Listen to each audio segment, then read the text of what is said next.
Hello, everyone. We're letting people just get in, get in, get in.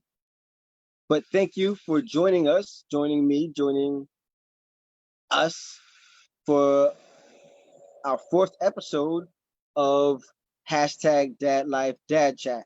I'm really excited. Um, got two of my little brothers on today.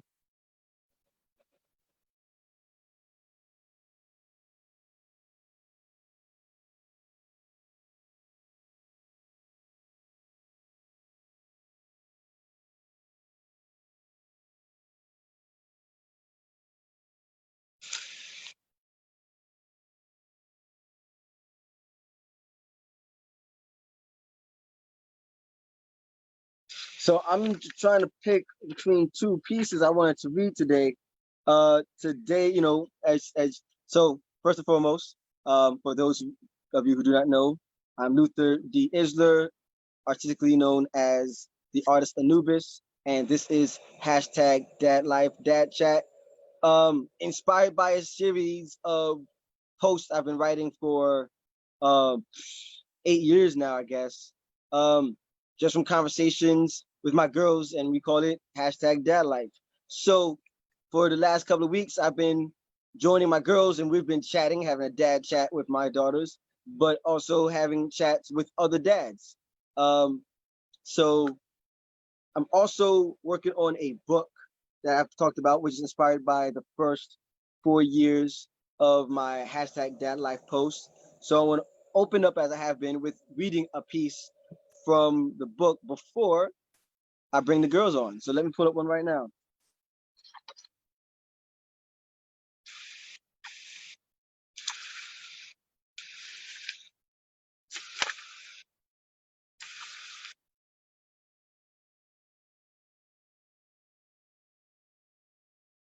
All right.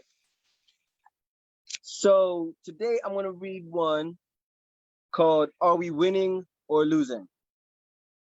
So each of these poems or pieces or thought pieces are inspired by a event that happened with the girls. So in this case, what happened was my daughters are in the living room sitting on the couch with books. The girls are pretending that they are iPads and taking selfies. I really don't know how to feel. Books. Books open a child's imagination, taking them to new worlds inside their mind, sparking something within them, feeding them new information, while urging them to explore more for themselves. Tablets. Tablets are an amazing, multifaceted technological advancement. Overseen by a child, tablets are equally gateways to inspiration and too much information. To mine still information, tools of exploration can overload, yet when guarded, open up a world of sharing. Cameras. Cameras are a magnificent medium to capture one's vision, grin, point of view. It allows others to see what they're seeing. Live moments, live moments are forever frozen in time, never to be forgotten. Imagination, the lifeblood of creation, the ultimate power of the mind, the beginning of the Creator's gift to man to be like God, to think, to believe, then see the thought exist where there was nothing before. That said, my daughters are using their imagination to pretend their books are tablets. They're using their imagination to underutilize books that could expand their imagination by pretending books are tablets that provide new information and reducing that pretend book as tablet tool to its lowest function, not even taking pictures of the world around them, but instead taking pictures of themselves. I don't know whether this is success or failure on my part. Do I celebrate their imagination or correct their use of it? I let my little girls imagine their books or tablets, and 3 years later, they have more books and actual tablets, and they explore both in delicate balance. I think, and they no longer imagine their books or tablets, I hope, a win-win. So as I kind of reflect on where they were on that particular phase, let's see where they are right now as we welcome my precious and precocious princesses, Lexi and Lynn. Hello, daughters. Hi, Daddy. What are you doing? She's smushing my little sister. Okay. So, what did you guys want to talk about today? What I want to be when I grow up. What do you don't have to be that close to the camera. Also, scoot over a little. Where? Okay, cool. Yeah, there you go. So, Len, what do you want to be when you grow up? I want to be a pediatric neurologist or a veterinarian because I'm getting a puppy. All right. Well, let's do one thing at a time. So, what's the first one? Say it slowly so the people can hear you. A pediatric neurologist doctor. All right, great. So, tell us, what does a pediatric neurologist do? They work for brains. Ew. Well, what type of brains? Kid brains? Yeah, that's the pediatric part, right? Yeah. So, how did you decide that that's what you wanted to be? Because my sister, she had surgery because she was born without a bladder. Okay. So that inspired you to want to be a doctor? Yes. Now, why you want to work with brains? I don't know. You have yogurt in your mustache. Thank you. That's your beard. Thank you. Better? I got it? All right, so brains. Think about it. You came up with that, right? Did somebody give you the idea or did you come up with it yourself? Somebody gave me the idea. Who gave you the idea? I think it was you. What? I don't know. So maybe you've been saying it for so long you forgot. But you actually came up with it. You said, so you used to say you want to be a doctor. And then one day we went to one of Lexi's appointments and her doctor was there. Dr. Jessica. Ooh. Who, by the way, for everyone else, is a Black female doctor. So awesome role model. So so you said to her you wanted to be a doctor and work with kids' brains. And then she told you what it was called. It was called a pediatric neurologist. But you came up with that. Maybe you've been saying it for so long you forgot why you came up with it. Is that still what you want to be though? Having a little doubts. Why? Because like I'm getting a dog, a puppy, a teacup. So like I feel like working with that puppy is gonna help me learn like to be a vet because I'm still working with animals. Okay, so instead of working with kids, you want to work with animals now? I don't know. Wait. What? She first said she wanted to be a veterinarian. When we were playing this game, you were supposed to pick out a card, and that's what you're gonna be when you grow up. So that's how you came up with veterinarian from a game? Mm-hmm. A game, and when we would start saying that we were gonna get a dog. Okay. Well, look, I think those are great options. I know there's other stuff you wanted to do as well, right? You want to be a dance teacher, right? Be on a fashion model, a fashion show.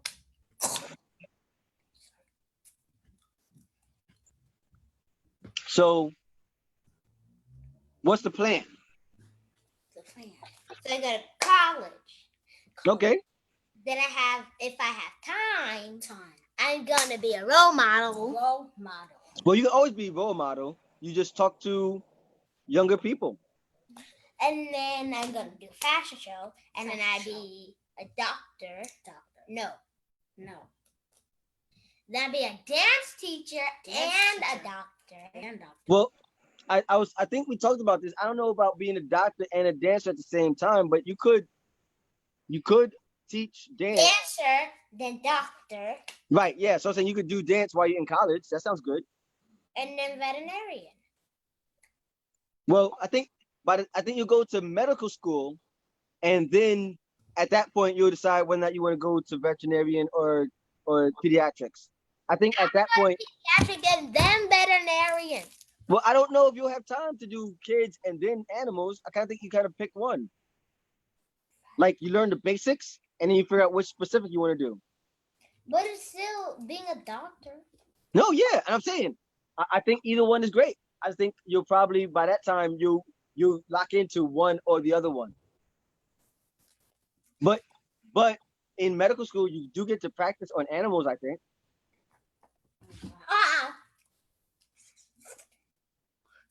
Like, okay, when I was in high school or middle school, when I was in middle school, we got to do surgery on frogs. I saw like that sounds. Hold on, are you guys kicking the thing that the computer's on? Huh? It's shaking. Your computer's shaking. Okay. Just straighten it. But yes, you saying you saw it on TV? You say you saw it on TV? Yeah, like I saw it on like shows. There's like, a show that are like in school and like they're working and they like I see them working on like frogs. What are you chewing on? A straw. You're on TV. That we used to watch. You're on TV. You're not supposed to chew on a straw while you're on live. There's a show that we watch. It's called Amphibia. And at the beginning of the show, there was a girl. Her name was Amphibia. She had a friend, and she was in school, and she was working on a frog ever before she went to a frog world. She went to a frog school? No, world. Oh, so she's working. She was working on a frog. She's working on a frog, and then she went to a frog world. Yeah. Lexi, how do you end up with the straw again?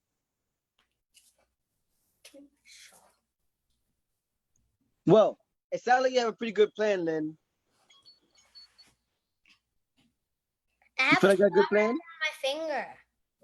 What? I have a straw wrapper on my finger. Okay. Lynn, you feel good about your plan though? Yeah. Good. I like it. So Lexi, what do you want to talk about today? Sleep. What? Speak up. Sleep. What about it? Can I say something real quick? No. Yep, go ahead.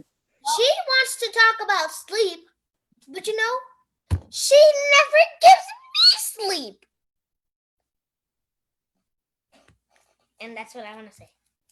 She wakes me up at 6 o'clock in the a.m. Lexi, why are you waking your sister up that early? I don't know. Because I want to have fun. At 6 o'clock a.m. all day. But I don't want to wake up early, so I just pick 6 o'clock. You should pick 7 o'clock. You don't even wake up at then. Well, we have to wake up at 7:30. We have to wake up at 7:30 because we have virtual school at 8 o'clock. So if I was to wake up at 7 o'clock, which at home sometimes I wake up at 5 o'clock. And you have a problem waking you up at 6. But I wake myself up, okay? I wake myself up. I would wake her up at like 6 something. But I wake myself up at 5 something. I don't wake her up when I wake up.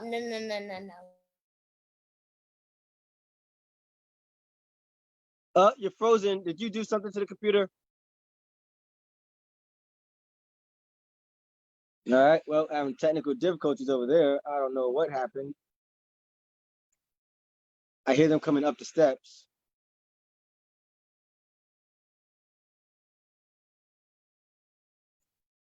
Hold on, guys. What happened? Huh?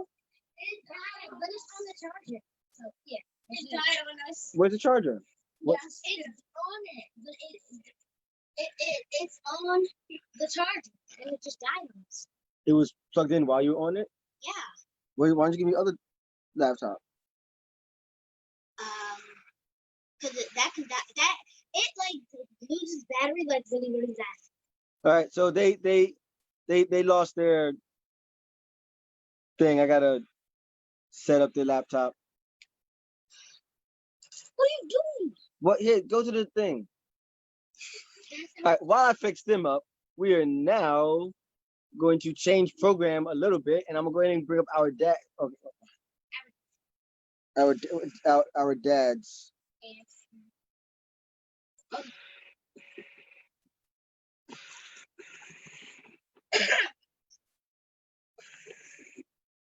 All right, so they say in film school, when I used to go to film school, not to work with um special effects, stunts, or kids, and I'm working with kids, and they're my own. It's not on my computer, laptop, camera. What's good, bros? What'd you say?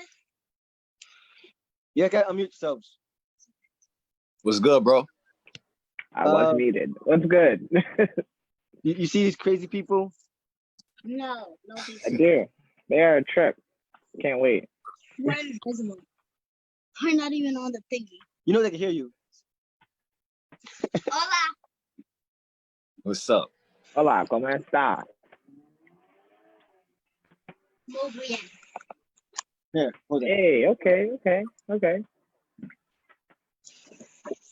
Talk to the people. What? You're on live. What? Why is it burning Wow. like that? You're on live. One thing your kids might do is when they get older, they might have an iPad or a phone, and there's a thing called TikTok that your kids might like. What? Really? Hi. You know, you're on live, so whatever you're showing on the camera is exactly what people are seeing, and you are doing a terrible job, guys. It's burning. Why is it burning? I don't. It's because it gets hot. That's what happens when my phone is working. I don't know what's up with these people. Pardon the technical difficulties. Stop jumping. Oh, dad life. Can't wait. OD dad. OD dad. Wow. This thing keeps going. What is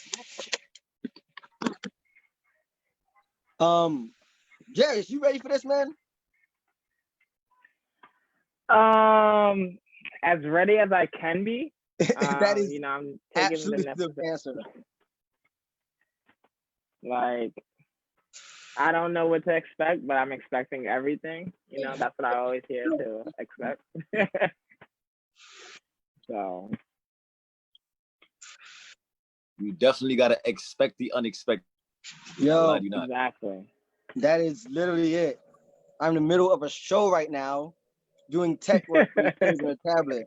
It's funny because I read the piece about the tablets, right? So maybe it's my own fault. Look at that manifestation and sign it. Yeah, I really messed myself up, didn't I? Okay. Yeah. Okay. What? So now I have to put them into my account on their tablet. Here we go. There we go. Just don't make the audio loop.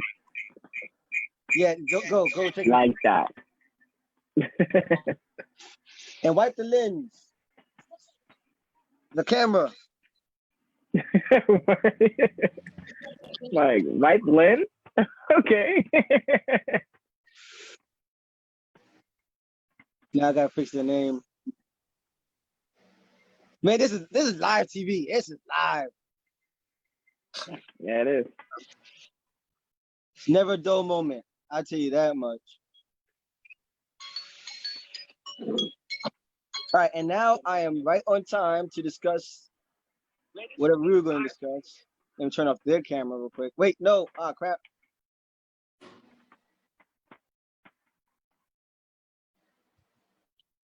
I pressed the wrong button. There we go. I need a drink, guys. Well, accomplishment. Man, that was a whole 7 minutes, but that was like long as heck. So yeah. So how you guys doing? I'm doing great. Happy to No be here. This is hilarious. So for everyone, this is my man awkward Jarrius. pause. He's been one of my young boys. Pause. 'Cause I didn't like how that sounded. Um, Hey yo. for like 10 years, and then there's my son Anthony Jones, Ant Jones, aka Tony the Pony. OD. Oh man. So Tony the so Pony. for those who don't know, Anthony has been you've been a stepdad for like, 5 years now. I've been a stepdad since I was in high school. I'm not gonna lie to you. I don't know how long it's been. Time flies. Like I was always taking care of kids. Yeah. Okay. Yeah. But yours right So now would be what, mine 5 years now, now? yeah, so it's been like 5 years. 5 years. And then Yes. now you have a brand new, almost 1 year old, right? Yes, 11, he's 11 months. 11 months. And then Jay has one on the way. So as I said earlier, Jay's kind of the anomaly on this show, as by some definitions, he's not technically a dad yet. Not yet, yeah. And I say by some definitions, I don't like to, look, if you're being active and you're doing your thing, I mean, you are what you are. How people want to title it is up to them. But I know that an older mother, and not in a negative way, but she said to me something that I respect highly in a certain way. And what she said was that mothers become mothers when they become pregnant, but fathers become fathers when they get to hold the baby. It's a little bit, it is a different experience. We are fathering in a sense, but it's definitely different. It's through the mother as opposed to direct. Whereas literally everything they are doing is directly benefiting or harming, but hopefully benefiting the child. So I get it in that respect. But one thing that we were talking about that you mentioned, Jay, was just doing what you can, talking to the baby and things of that nature. Talk to us about that. What has that been like? Well, you've been expecting for 5 months now? Yeah, she's 5 months now. Yeah, exactly. Through that whole process is just like dealing with the pregnancy symptoms. Just really being there for her. I don't want to call her my baby mother, because it's a weird connotation on that. So I'll say a baby making partner. But nice. I like that. I like that.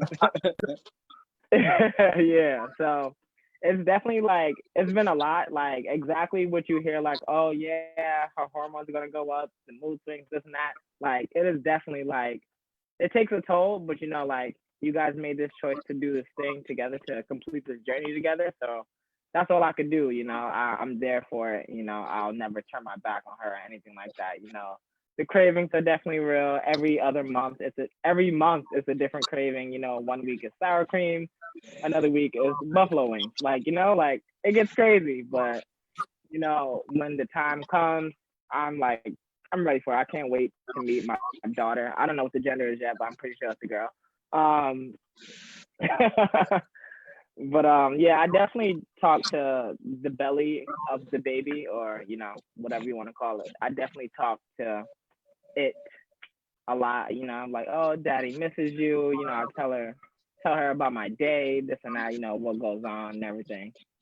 She's telling me, oh, like, oh, I feel kicked, I feel that. I'm like, yeah, no, because she hears daddy. It's okay.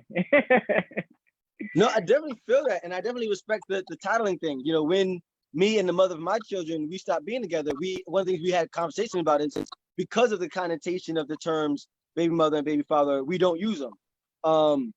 We say, the mother of my children, which is a long phrase, but yeah, it's always accurate and it is effective.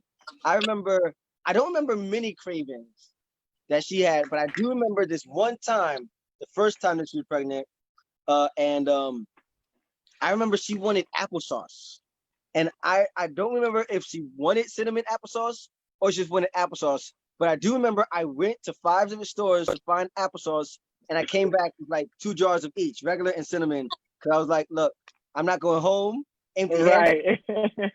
I'm gonna get some applesauce, Exactly. and that's it. What was those earlier I guess craving experiences for you?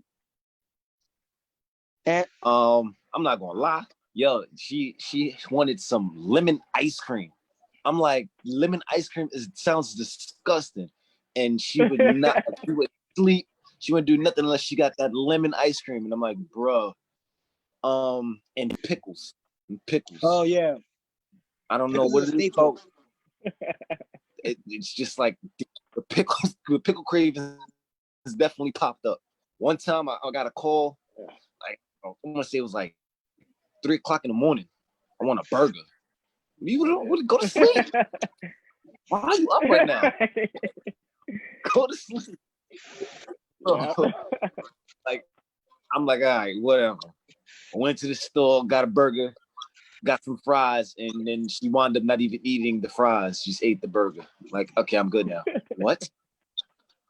But yeah, it was the cravings definitely were wild. Yeah. I definitely feel that because I don't know what it is. Like the cravings pick up at night. Like I'll be on the phone with my girl and like she's like half asleep and she's like, I want some tacos. I'm like, go to sleep. Like you're sleep talking to me right now. She's like, I want tacos and pizza. I'm like, what do you want? You want sleep? You want food? Like I just don't get it. Now, I don't. have you been having sympathy cravings?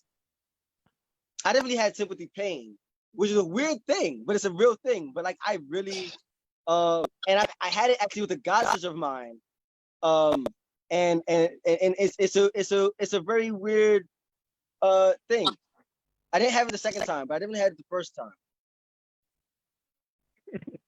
I'm not gonna lie, my appetite definitely picked up when my son was still in the womb. I wound up like eating 3 to 4 times a day when I normally eat like maybe once or twice, depending on what time I want to wake up. Like if I had to go to work, I wouldn't eat breakfast, but I would eat a big lunch and dinner. You feel me? Because I work at a school. So it's like being that I gotta be to work at like 7 o'clock, I'm waking up at 6 to get myself ready instead of waking up at 5 to start cooking and stuff. I think it's very interesting. Do you guys feel like I've never really looked into it, but do you feel like what do you think is the cause of those things? Is it our empathy for what it is that the mothers are going through, that we kind of, and if we close to them, that we kind of like pick up that as an impact, like empathically, right? We kind of like I don't know. Is it psychosomatic? Like I don't know. It's like it can't quite just be psychosomatic because it's a real thing. Right. So yeah. I definitely think it's like I think it's psychological for real. Like, she's going through this, so like, whatever hormones or whatever in your body kind of pick up on that instinct, like we've always heard like, I don't want to call it a myth, but we always heard like, oh, when females are around each other for a long period of time, their periods sync up and everything like that. So I think it has like that kind of same connection. So I think that's what it is, maybe. So no, that makes some sense. There's a thing I found out about yawning. The reason that we all yawn together, a theory, is that it had to do with when we were like travelers. So what happened was that if we all have to sleep together and we all wake up together in order to travel together. So we evolved to have this yawning thing so that we're all in sync with, it's time for us all to go sleep at the same time. So I know maybe it's something similar to that. Maybe it's we know that the pheromones are picked up through the nose and stuff like that. So maybe it's a proximity thing that syncs us up.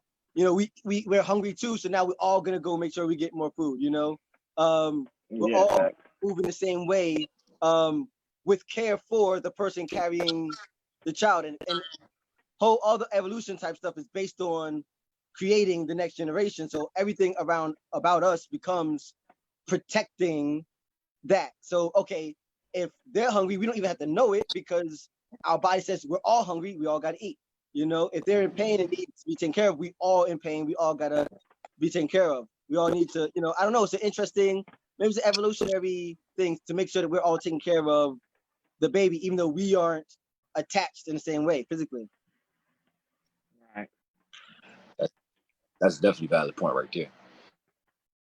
No, I That's like definitely feel also that. I like agree you know with how that. when you just talking to somebody and it'd be like, yo, I hate people with ashy lips, and then next thing you know, everybody around you is licking their lips like, oh, it's like Yo, it's definitely a, it's definitely a mental thing. You could just someone put actually chapstick on. asked a Notice good you put question. chapstick on. Oh, we Got a got lot of questions questions. Hold, there, actually. hold on. But See actually, good here. question. Does Erica Nunez asks, does having a female model, model in your life, make a difference on how you view certain situations? I guess in particular, we're talking about caring for the mother of our children, right? Does has there been female role models in our lives that kind of help guide that? And actually, I think we're all pretty close with our mothers. Yeah, I was about to say that. Yeah, I was about to say it's my mom, my mother. You definitely let me know like beforehand, like, all right, well, this is the type of things that you about to expect. This is what you should do, this is what you shouldn't do, stuff like that. Yes, half the time I wasn't listening. It was kind of weird. Like I did not talk to my son. When he was in her stomach, I did not talk to him. But we played tag. You feel what I'm saying? So it's like, it was more of a touch relationship with me and him instead of like a verbal, like Jay told us that, he took his daughter and, he feels like, they bond in that way. I didn't do it. I'm like, yo, I'm gonna tap your hair, you're gonna tap my hand, we're gonna play tag. Who you Naruto and Karuma are doing a baseball passing chakra? Passing chakra. Nah, yeah, I definitely like. If anybody knows me, they know I have a bunch of sisters. I have a loving mother. You have sisters, bro? I will Yeah. fight you on this live. I will fight you on this live. But anyway, yeah. Yo, I really couldn't help like, it. I'm sorry. I know you couldn't, but the females that I have around me, or the women that I have around me, definitely like shaped the man I am today, and like how I see different viewpoints. And even like my girlfriend helps me with that, just different viewpoints of different women and everything like that. So, and actually I think that's the basis of where I came down to I want a girl first, because like I'm the youngest. So like I've always admired that older sister, younger brother, and everybody wants the typical older brother protect the sister and everything like that. But I'm like, my sisters always had me for whatever and whenever. So I feel like that's where it came down to, and that's where I got this start from. Yeah. For me, I mean, definitely, I've definitely had a lot of women role models. My mom used to tell me that I had a particular reaction to whenever I would have a friend whose father wasn't around. And I spoke with my dad on last week's episode, and I said, I really don't know what my model of fatherhood comes from. And I said, he was around, but he worked a lot. So I never felt like rejected or whatever, but it did mean more when he was around, because I knew it was so rare. So he said that he thinks that a combination of those things kind of became it for me, being very aware of there always being these women involved, and wanting to kind of fill that gap in a different way, So it's kind of like, all right, it's dope seeing mothers doing all this work. It'd be doper if there was, more fathers who are able to, do more work on that same and kind of on that balance, So you see dads the same way you see moms, And it's definitely different now than it was, in my dad's time, But yeah, definitely a lot of props to mothers kind of creating a lot of examples and gateways. But also I have a lot of examples under my big sisters about what I want to teach my daughters, or how I want them to kind of be treated. And I guess a lot of it was talking to my big sisters, who are like god sisters, who didn't have their fathers, and seeing what that meant to them. And I feel like that probably affected me the most, so that I could kind of, fill in the gap in a sort. So, all right, they missed these things, so let me make sure that my kids have these things. Yeah, Right. that's Right. valid right there. Because I really did not know my pops. You know what I'm saying? Like my pops really was not there for me. So as me being a father, I always said, you know what, I want to be whatever he wasn't. So whatever I didn't like I knew that all right, he wasn't around. So I knew, all right, well now I gotta be around for my kids. He didn't teach me certain things. So I gotta make sure I teach my kids these things. You know what I'm saying? So it's like a lot of things that I did learn definitely came from my mom. I do have older siblings. I'm actually the baby as well. Um, my sister's the oldest, and I got two older brothers. But me and them really don't have a bond. You know what I'm saying? I don't have a relationship with them. I'm just starting to gain a relationship with my brother that's older than me, but my mom basically it was me and my mom. You know what I'm saying? And I got older cousins that I looked up to that are men and uncles and stuff like that. But I just learned from those people and not my dad. So I just knew exactly whatever I learned from them, I knew to take that and instill it into my children. You know what I'm saying? So Yeah, bro. Yeah, that's actually one of the questions that someone gave me yesterday. Um, which I guess you tied into is, about the importance of dads being around. My kids, um, they respond. What was it? It says, I would say this. I'll say this all the time. Chris Rock, he did this comedy special years ago, and I'll never forget. He said, "I'll give it up to single mothers, everything, all the props, but there's nothing like this phrase. Wait till your daddy gets home." And I swear, when it comes to even like my children's mother, we were just on the phone. We were talking about this, how they'll respond differently to her than they do to me. So I mean, she'll hold it down and slide it, but every once in a while she's gonna be like, "Listen, I'm gonna call your dad," and then they be like, "Okay, yo, chill." And mind you, I don't be blacking on them, but like it's something about dads that just have a different era. I joke and I say it like this. I say they know that mothers.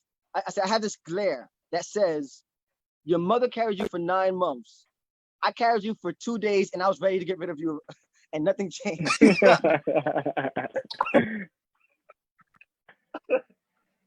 Nah, I definitely feel that relationship with a father is definitely like needed. Like no matter like with any child, a relationship was always needed. And I was lucky enough to have, both of my parents there. My dad was very active in my life. And my dad, like I was a spoiled child. Like I was my dad's first boy. Like he had 5 girls and then there's me.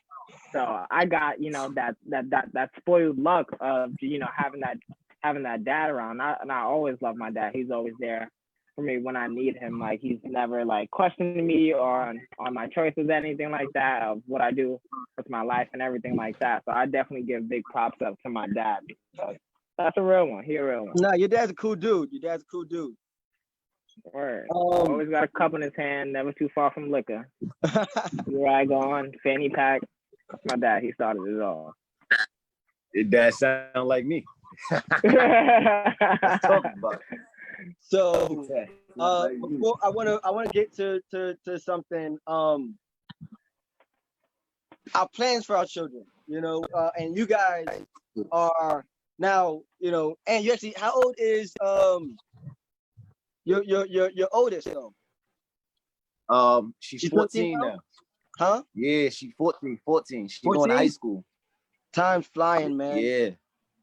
So really And then you AJ's 11. in terms of all three. And for me, I have my 10 and 8. And then Jay, you kind of answer this to yours. You actually have a different view because for you, it's nothing but in this possibility. And not saying that our kids are limited. But what I mean by that is one thing I learned quickly is that my children were born who they are. I'll never forget this one time I was reading books with my firstborn, Lexi, and the book said like at 6 months, they're supposed to make eye contact. So I would hold Lexi and look at her and she would always be like this. And I was like, yo, oh my God, something's wrong with my kid. She doesn't make eye contact. She's behind. Yo, but this one day I caught her like this. And I was like, yo, you're smirking. You know what I want, but you're not giving it to me on purpose. And you're 6 months old. That's who you are, you know? So Lynn was quieter with me. And like I said, she really talked to me. So I used to just ask her, because I knew from the first one, I was like, just who are you? And then when she felt like it, and y'all guys know Lynn, she's just all personality. She knows who she is. So, you know, so I was saying, like, so for mine, you know, the shape of what their future looks like for me is molded in part by one, who they are, and two, now they're 10 and 8, you know, who they're shaping out to be, you know. With you and even your son at this point he's 11 months old, but I'm sure he has a clear personality. So then for you, Jay, you have this completely clear book. You have no idea nothing. So no idea. Absolutely based on whatever. So all right. So Ant, you go first. What is like some of your goals and your dreams for your kids? I honestly just feel like with all of them, like I just feel like I gotta be supportive. You feel me? They're still young. They still don't know exactly what they want to do. I just feel like I have to be there as a guide for them. Like, all right, well, let's think like, you know, Lexi and Len. I mean, Lexi was telling us that, you know, Len was telling us that she wanted to be the pediatrician neurologist. Yeah. Or a vet. So it's like, I mean, they're still young, so it's like, all right, it could switch up any day. You know what I'm saying? My son AJ said that he wanted to be a football player, and this is before he actually started playing football, because he was in a basketball program. Now I want to be a basketball player. He always said he wanted to be a cop. I said, why do you want to be a cop? He's like, because I want to like save people. I want to support. I mean, I want to be I want to help people. I'm like, okay, that's valid. That's maybe what we need. You know what I'm saying? Cops with the right mind, the right mindset. Wow. But yeah, like I said, just being supportive, making sure that whatever they want to do, I can assist them in achieving that goal. So if it's going to college for a sport or going to college to do hair, whatever you want to do, I'm here to make sure, like, all right, well, look, this is the person that you need to talk to. You can talk to, like y'all did for me. Like, when I joined the frat, everybody was like, all right, well, what do you want to be? I don't know. And I was 19. So for me to see, like, have these little kids, like, damn, what am I, like, all I could do is just point you in the right direction. You know what I'm saying? But that's about it. Yeah, with you know, I knew from the jump, whatever it is, I wanted them to be the best at whatever it was. Right. You know, and Lynn has been saying for years that she wanted to be a doctor. So it was like, all right, cool, that is it. Everything goes around that. That is, and she said it enough that it doesn't become, for me as a father, I don't let it be an idea. That is the plan, right? So, and as you saw me talk to them, all right, so if that's the plan, how do we get to that plan? Now, of course, there's kids and things have changed a little bit. But for me, it's like, well, we have an idea, you know, as long as we get closer and closer to that, that gives you more options anyway. You know, if you end up going to, you know, doing all these things to get to medical school, you decide you want to do veterinarian, you're already in the right position anyway, whatever. But then with Lexi, it was a little different, or it changes, because from jump, it was like, all right, she's a dancer. But as she becomes older, she's been very clear and very vocal that she likes dancing. She doesn't like dance for people.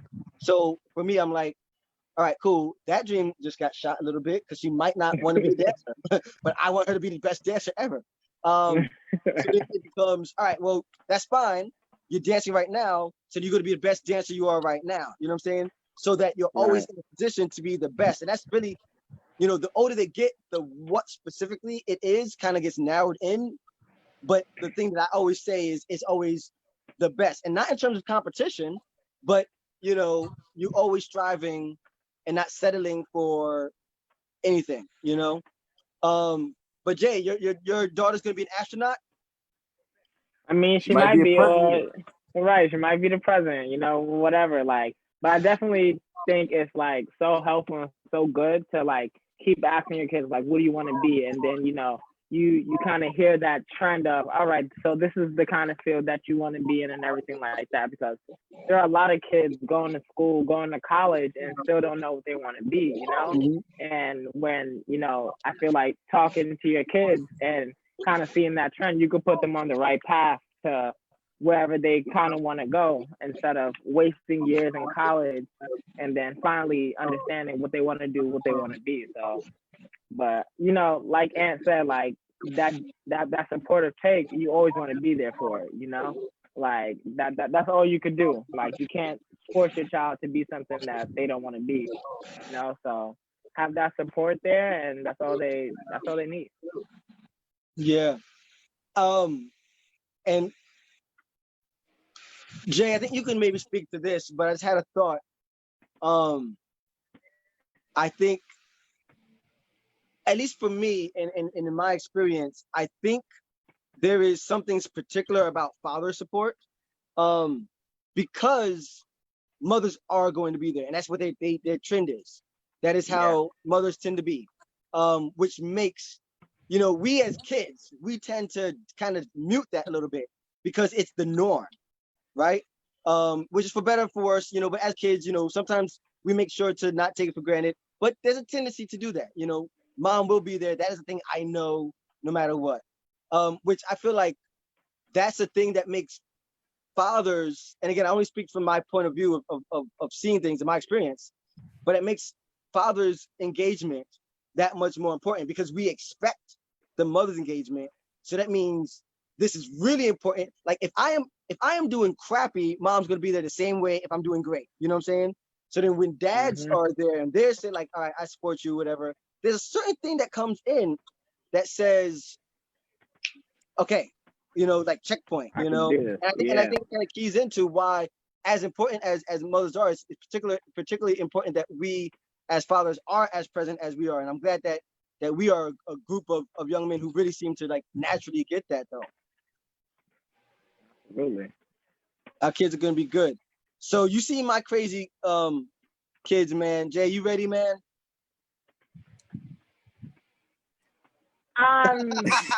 Almost. Like I know it's gonna be a trip, and I know it's gonna be an experience, but like I am like super excited for it. Like I don't feel as nervous as I thought I would, you know, be feeling. Like every day I wake up and I'm like, yeah, I'm really about to be like a father. I'm about to be responsible for a whole human being. Like this is really mine now. Like I can't pass this off like, oh yeah, go take your kid back, you know, like I got nephews and nieces all over, but like now like this is mine, you know? So I'm super excited for it. I can't wait to really start this process and start this journey, and you know, finally be in the club of, you know, Black fatherhood. You know, so Yo, I'm I feel excited. that. That one of the things, you know, like I first became a dad 10 years ago, so I'm hoping that things are different now. But I had a rough time with the hospital and educational system um, in the beginning, because I'll never forget a couple of things, man. I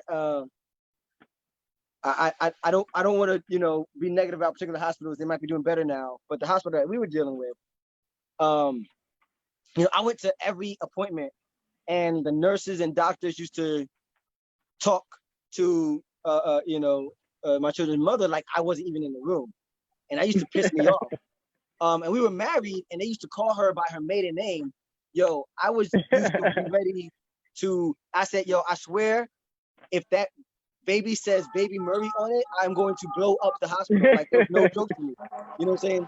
The first time that doctors actually spoke to me, we had to go to a specialist, and the doctors were black men, and they spoke to me, and I was good at biology. So there was a level of communication I was actually able to be engaged in, and they were like, "Wow, you kind of know this stuff." You know what I'm saying? Not saying like I'm a doctor or nothing, but like I knew what they were talking about. They didn't have to, you know, we could, you know, talk on a certain level, and that was the first time that I really was being spoken to. Um, and I'll never forget they when they went to do the sonogram where they say what the gender is. They told me to wait and that they would call me. Yo, they told her with and never called me, and they didn't even ask her if she wanted. They just told her, and I wasn't there to find out the gender of my first kid. Wow. I tell you not, yo, when it was time for the second kid, and this was, and I kind of feel bad about this, but whoever the nurse was that went to get you know, the mother of my children, this time, yo, I went to her and I said, listen, if you do not call me when it's time to make that announcement, it's gonna be a problem. Like I blacked on her, and it wasn't her fault, but it was like that's not happening to me again. Um, but then flash forward, you know, paying for like childcare. You know, one of the clerks was like, "Oh well, it'll cost less if you put on the paperwork that you're not like around or something like that." I was like, "Yo, like I had a time with that. Like people be like, yo, why are you so like sensitive about stuff?" I'm like, yo, I had to fight to be active. You know what I'm saying? Like Right. people, the system was not caring about a young black father. You know what I'm saying? Like I did not exist. And I used to text my dad all the time. I would text my dad. I would text like I had a group chat of 5 black fathers, and they used to like kind of like chill me out, calm me down. And then my dad said something I'll never forget. He said, you know, the world isn't ready for the type of dad you want to be, you know? But I say that to say, like, I think that's the most crucial part for me is, you know, having had and still having a collective of dads, you know, to talk to, you know, even now, things are good now with the, you know, my ex-wife, but um, I even had a couple of people who were divorced dads that I had to talk to. Like, all right, cool. How do I navigate this stage of life? You know, you've experienced this, so definitely I say that to both of you guys. But you know, it's definitely important to have that collective of dads that can just be like, "Yo, this particular moment is a little crazy. You know, would you like Mhm. or like just a vent type joint? You know, it's good to not be.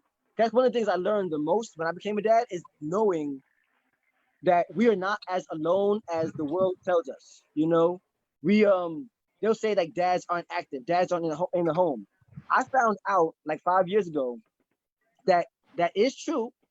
Dads aren't in the home because they aren't literally in the home. But black fathers are apparently actually more active than other fathers are. So, for example, Wow.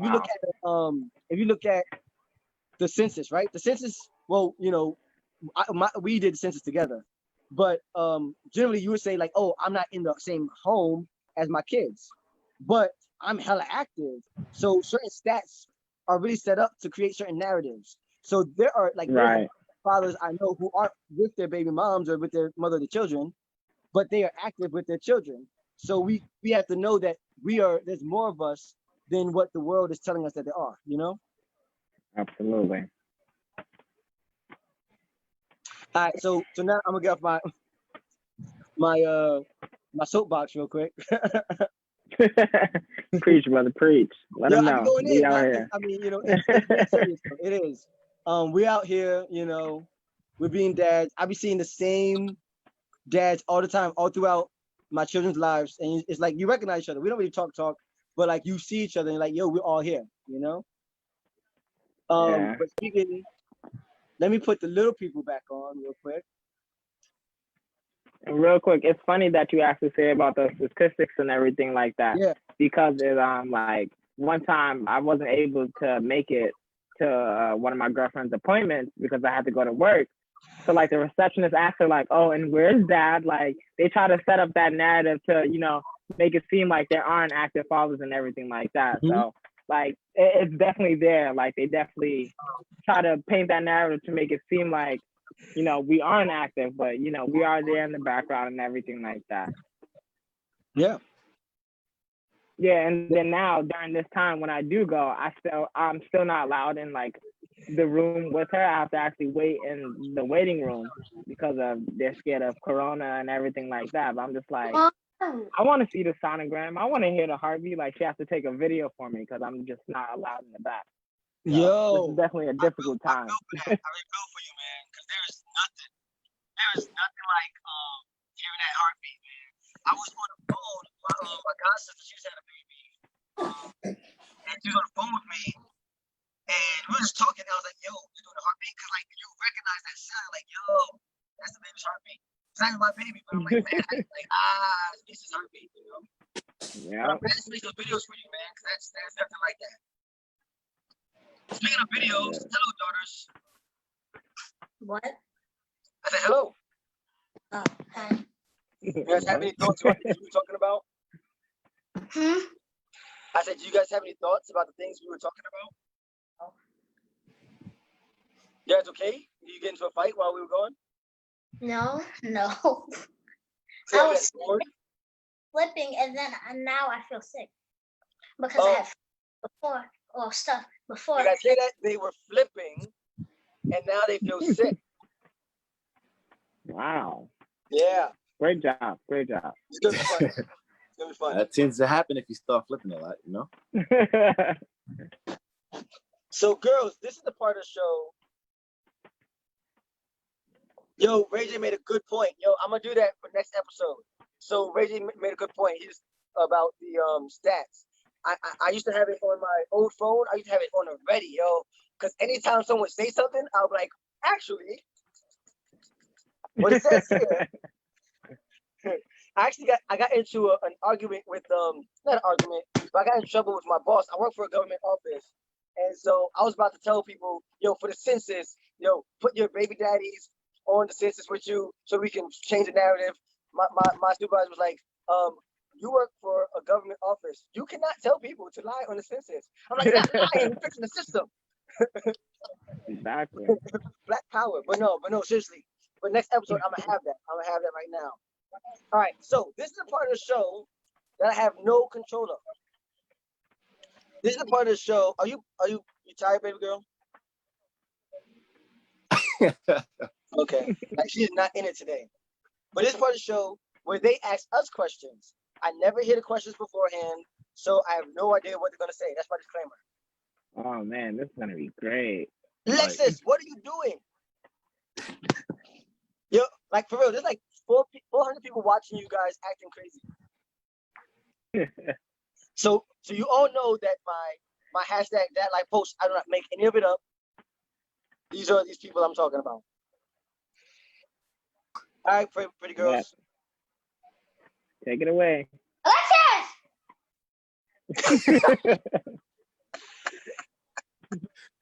Yo, Jay, how many do you want? How many kids do you want? Like in total? I got 3. Huh? In total, I would like a good 4. Okay.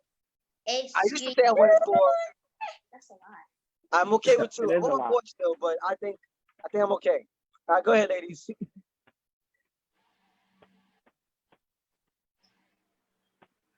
Okay, take it away. So the first question is for our father and Anthony.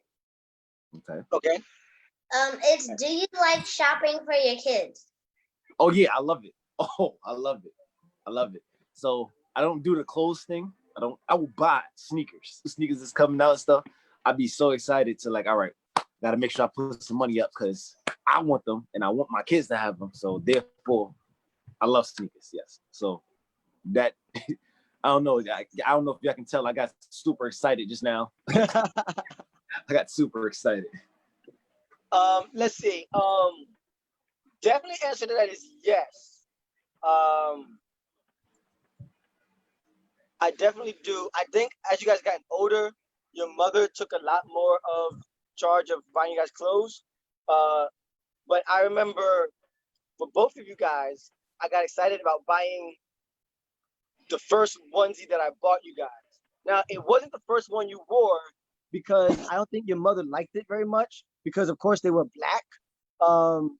They were Lexi's. I remember it was black and it had a blue peace symbol on it because I wear a lot of black and blue. So you were like just matching me. So that was the whole point for me, whatever. And Lynn, you've seen the pictures where I took my own like African cloth and like made a headband and skirt for you. But I did recently buy you guys clothes and I was very excited that you liked them because I was nervous because now you guys are older. I don't exactly know exactly what you guys like. When you're younger, it doesn't matter. You guys look cute and that's all that matters, right? We decide what you like. Yes. Yes. I have to like be sure that you actually like it. Although every time I buy you something, I always buy you guys something with Superman on it. That's oh yeah. Yeah. Listen, look. Stop playing. Everything is Batman. How was it? You're gonna love Batman. You're gonna love it. Hold on, I'm actually looking for something right now. Because everything he buys up. Had it ready. Yes. Yes. You're gonna love it. So yes, I like buying you clothes. I don't know if you guys like when I buy you clothes. What the heck, Ashley? Okay, next question. Okay. Go. Next question. I don't think this is a great question, but okay. Me neither. I think this is for all of us, all of y'all, but I don't know. Okay, it's what do you think? Oh no, 1, 2, 1, 2, 1. 2, oh, 1, this 2. Is for Jarrius and Okay. What do you think what do you think your kid or by your kid or kids would want to be when they grow up? What would they want to be when they grow up? And it could be by their personality too. What? Yeah, Jay, by your kid's personality. What do you think he wants to be when he grows by up? my kid's personality. I definitely think it would have to be something in the medical field, because I'm going to be working in the medical field, and so is my girlfriend. So I definitely think that they will see that, and possibly pick up on that trait, and want to continue, like our legacy, I guess, and joining the medical field. So I definitely think, that is a possibility, and I would love that, a nice little medical family. So I think that would be really cute. Or if not, maybe a comedian, because I be cracking jokes, and that's when the kicks really be happening. So I'm like, you get it. Yeah, that's dope. My son, Atis, he like I said earlier, he told me that he told us like, I want to be a cop. I'm like, okay, cool. And then it like I said, he was in a basketball program. He wanted to be a basketball player. He's a part of my flag football organization. He wants to be a football player. I'm like, listen, I don't know. Now my daughter, I want to say she want to dance or sing. She got a lot of her godmother definitely sings. She knows a lot of people that dance. JC on the other hand, I don't know. That little boy, he's a tough cookie to read, because from the size of his hands, I want him to be a boxer. But being with his godfather Haas, he be working out, you know what I'm saying? So he might be a bodybuilder. I don't know. He got options. I mean, I work in a school. They might be in education. I don't know. There's a lot of options for them. Okay. Last question for one person is for Jarrius. Oh my God. Okay, so this is if you if you and your girlfriend decided on it, like because y'all don't know what the gender would be, what they don't know what the gender is yet. So it's like just read it. If it's a girl or a boy, like what would you name your kid? That's a good question. Oh, okay. So it's funny because we don't know the gender yet, and every time anybody asks me, I'm like, oh yeah, girl, offer up a girl. And they say, oh, well, why do you want a girl? And I'm just like, well, like I already, kind of raised myself. I went through the stages of, being a boy, turning into a man and everything like that. Like, not saying I don't want to do that, but like, I don't want to do that again. Like, I'm also, still so young. So I'd rather, take on a new challenge. Let's raise a girl, like, But anytime anybody asks my girlfriend, she's like, oh, it doesn't matter. I just want a healthy baby. But I'm like, you're not answering the question. What do you want, a boy or a girl? And she's like, no, I just want a healthy baby. I'm like, do you want a healthy boy or a healthy girl? Like, just answer it. Like, but names, so it's funny because we come up with so many girl names. Like we talk about girl names almost every other day, and then for a boy name, we're just like, well, we like Cameron. Like, like we just have that like one name. But for girls, we have like a bunch. We have we like Justice or like Kristen. You know, we trying to see if we want to keep it in like, you know, the J family because her name is Johanna. So we're thinking about that, but we're also thinking of this one girl name that we've been sticking to pretty heavily. Please, anybody watching, if you steal this name, we are going to fight. If you're due before us, we are going to fight. But we are definitely sticking with this name, Zion. Zion. We love that name. Like we both like just clicked on it because we were listening to the Lauryn Hill song, Zion, and everything like that. So we was like, well, what about that? And then ever since that day, you know, we just been clicking on that. So Zion for the girl, Cameron for the boy. Yeah, so that's what we got so far. I have a friend. Like, We have one more question. No, I'm just kidding. Wait, what? No, I have a friend named Zion. those are really good questions, Lexi and Lynn. Thank you. Word. Great question. Great question. Good. So that pretty much wraps up my show. For those of you listening in the comments, I appreciate it. I'm gonna read some of the comments later. You guys drop in. I've been asking at the end of the last couple of shows, and since I have a really good active audience right now in the comments, I need a closing tag for this show. You know, when I do my open mics at the bomb shelter, I always say when it all goes down, we'll be at the bomb shelter. And then for my personal open mics, I have my own phrase that I use for the bomb shelter sometime, which is while we're fighting for Black lives, let's not forget to enjoy our Black lives, our art, our culture, and our people. Which is dope, and it's a good, my personal motto. But I don't think it's good for this show.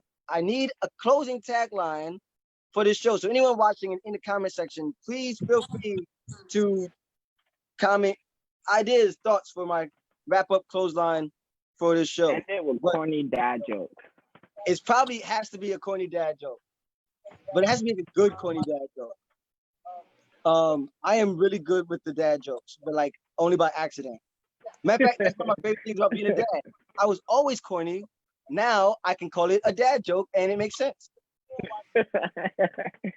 Exactly. But bros, thank you guys very much for being on with me for today. It was been a great episode. We got a lot of feedback. Feel free to check the chats, comment, you know, all that stuff. Share this. It's going to stay up on my page. Later on, I'm going to copy episodes to a YouTube channel. But this has been really great.